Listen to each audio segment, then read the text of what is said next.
کمانډر کچالانو والا سره خبرې کوو. دا د تېرو 15 کالو نه دی دا روزګار کوي.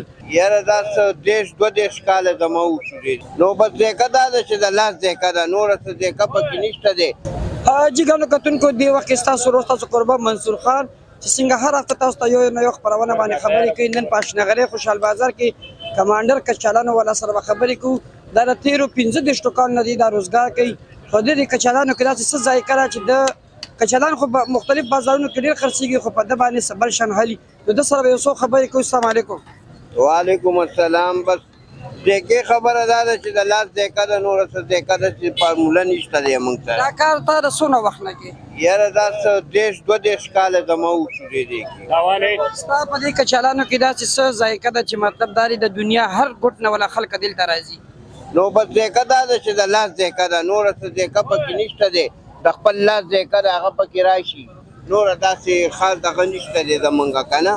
او باقي دا کسان دي دا ټول ولاړ دي دوی نه معلومات وکړه چې یاره دی کې دا څومره وخت نه ودرېږي او څومره ټایم نه دا ودرېږي. د هم مونږ سره یو بالکي ولاړ دی د هغه سره هم یو خبرې کوو. السلام علیکم. وعلیکم السلام.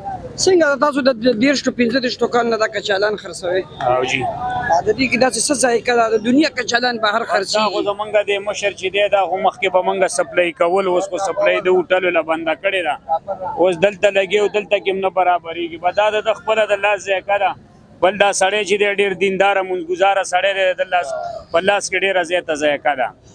ډېر یو زبردست سړی دی د وخت د سر نه چې دی پاک کار کوي او بس د الله فضل دی پې نو.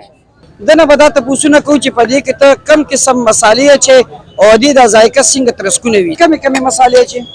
یاره دې کې ډېرې مسالې دي. دڼیا ده، پودینه ده، اینه دی، هوږه ده، املی دی پکې، ماسته دي پکې، لکه ډېرې مسالې دي په دې کې که نه.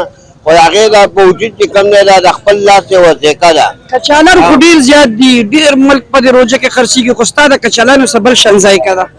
نو بس ذایقه دا ده چې دا الله جوړه کړې ده او دغه مسالې دي زیات پکې داسې څه نشته دی.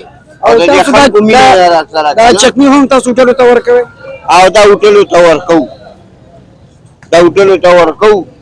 او سلاد کم سلاد تاسو کوئ؟ سلاد دغه دي، بادرنګ دي، پیاز دي او مولی دي، گاذرې دي پکې، ټماټر دي پکې. دا زموږ سلاد دي. موږ سره دې وخت کې یو ګاهک هم موجود دی هغې نه به تپوس کوو. السلام علیکم. وعلیکم السلام. څنګه راغلي یې؟ یار زه خو د کچالانو پسې راغلی ما. دا کچالان چې کوم دي دا ډېر وخت نه دي خرڅوي او دا ډېر ترسکون کچالان دي. ما ته د روژو نه بغیر ورځې نه روژه ما ته خوند نه راکوي او ډېر وخت چې موږ راځو دله پېښ ما ته دا ډېر وخت نه دا کار کوي. او دا کچالان ډېر زبردست کچالان دي.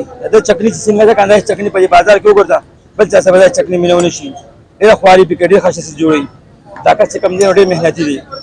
جی ګرانو کتونکو تاسو د اشنغرۍ خوشحال بازار کې د کمانډر کچالانو والا خبرې واورېدې. دوی د تېرو 15 کالو دا کچالان خرڅوي. هغه مطلب دا دی چې د دې کې ذایقه کم ترسکونوالي دی. هغه د کچالان خو دنیا کچالان بازارونو کې خرڅېږي خو دا یو اولین کچالانو والا دی واحد چې دې مختلف هوټلو ته د خپل چکني هم ورکوي او د تېرو 15 کالو ته نه زه په خپله هم وړم. نو ستاسو ورور ستاسو قربان منصور خان د بلې خپرونې دپاره اجازت غواړي. د الله په امان.